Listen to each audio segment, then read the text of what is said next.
দর্শক, আজকে শুক্রবার চলে আসলাম রাজবাড়ী পদ্মা নদী গুদারবাজার ঘাটে পদ্মা পুলকে। তো আপনারা জানেন যে পদ্মা নদীতে অলরেডি জোয়ার লেগে গেছে, সেই সাথে মানুষের ঢল এই রাজবাড়ী পদ্মা পুলক গুদারবাজার ঘাটে।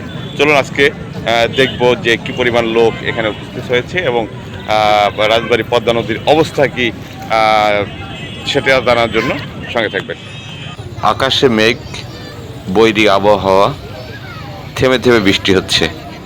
সব কিছুকে অপেক্ষা করে এ যেন মানুষের ঢল নেমেছে রাজবাড়ী গুদারবাজার পদ্মা পুলক পদ্মা নদীর পাড়ে। পদ্মা নদীতে পানি বৃদ্ধি পাচ্ছে এবং সেই পানি দেখার জন্য মানুষেরও ঢল নেমেছে। আপনারা দেখছেন রাজবাড়ী গুদারবাজার পদ্মা পুলক পদ্মা নদীর ঘাটে পদ্মা নদীর পাড়ের দৃশ্য। পদ্মা নদীতে নতুন জোয়ারের পানি দেখার জন্য দূর দূরান্ত থেকে ছুটে এসেছে বিভিন্ন শ্রেণী পেশার মানুষ।